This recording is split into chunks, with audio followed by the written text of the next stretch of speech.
नागपूर जिल्ह्याला पावसानं चांगलाच झोडपलाय। मुसळधार पावसामुळे सखल भागात देखील पावसाचं पाणी साचलं आहे। मनीषनगर ते बेलतरोडी परिसरामध्ये पुलावर मोठ्या प्रमाणात पाणी आलंय, तर नागपूरच्या हुडकेश्वर परिसरामध्ये नागरिकांचं बचाव कार्य हाती घेण्यात आलेलं आहे। ही दोन्ही दृश्य आपण पाहतो आहोत। पावसामुळे नागपुरातील सखल भागामध्ये मोठ्या प्रमाणात पाणी साचलेलं आहे, तर नागरिकांचं बचाव कार्य सुरू करण्यात आलेलं आहे। एनडीआरएफ त्याचबरोबर एसडीआरएफच्या पथकाकडून हे बचाव कार्य हाती घेण्यात आलंय। बोटीच्या साहाय्याने नागरिकांना सुखरूप ठिकाणी हलवण्यात येत आहे। आणि या संदर्भात अधिक माहिती देण्यासाठी आपले प्रतिनिधी गजानन उमाटे सध्या आपल्या सोबत आहेत। गजानन, सध्या काय स्थिती आहे? बचाव कार्य अद्यापही सुरूच आहे?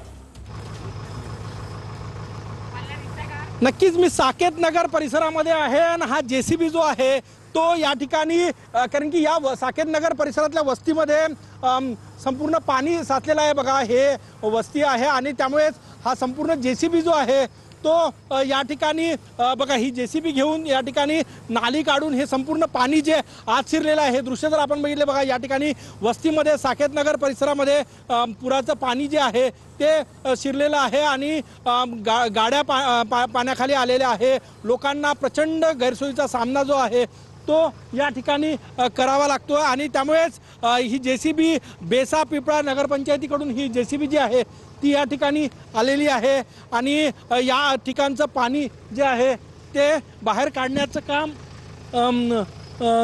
सुरू आहे। आपण हे दृश्य जर बघितले तर बघा, बेसा पिपळा परिसरातले हे दृश्य आहे आणि आपण हे दृश्य जर बघितले, बघा, या ठिकाणी संपूर्ण पाणी जे आहे ते साचलेलं आहे आणि आता जेसीबीच्या साहाय्यानं हे संपूर्ण माती बाहेर काढून, नाली काढून इथला पुराचं जे पाणी आत वस्त्यांमध्ये साकेतनगर परिसरामध्ये साचलेलं आहे ते बाहेर काढण्याचं काम जे आहे ते या ठिकाणी सुरू आहे। हा संपूर्ण परिसर आपण दाखवतोय, कारण की पुराचं पाणी आत जाणं शक्य नाही, बघा, आणि त्यामुळे जेसीबीच्या साहाय्यानं आपण ज्या ज्या वस्त्यांमध्ये जाणं शक्य आहे त्या भागात जाऊन इथली परिस्थिती लोकांपर्यंत पोहोचवतो आहे। जिल्हा अधिकारी डॉक्टर विपिन ईटनकर फील्डवर आहेत, पाहणी करतायत। बेसा पिपळा नगरपंचायतचे कर्मचारी या ठिकाणी आलेले आहेत आणि संपूर्ण परिस्थिती जी आहे ती पाहणी केली जात आहे।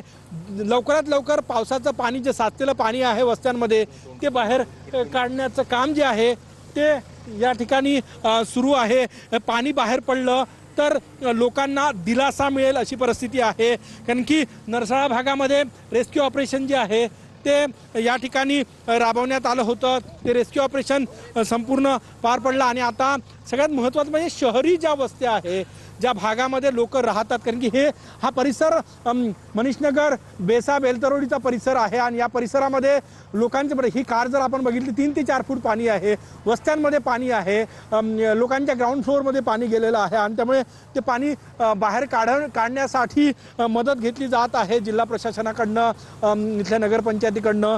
भीषण परिस्थिती नागपुरातली आणि पाऊस सुरू आहे, बघा, पाऊस पुन्हा एकदा सुरू झालेला आहे। पाऊस असाच कायम राहिला तर पुन्हा जास्त बिकट परिस्थिती होण्याची शक्यता आहे। त्यामुळेच माननीय मुख्यमंत्र्यांच्या सूचनेनुसार जिल्हा प्रशासन फील्डवर आहे, पालकमंत्री। नक्कीच गजानन, त्यामुळे नागपुरातील ही परिस्थिती आणि या ठिकाणी एनडीआरएफ त्याचबरोबर एसडीआरएफचं पथक देखील सज्ज आहे, जिल्हा प्रशासन देखील सज्ज आहे आणि नागपूरकरांनी काळजी घेणं ही तितकंच गरजेचं आहे। धन्यवाद गजानन या माहितीसाठी।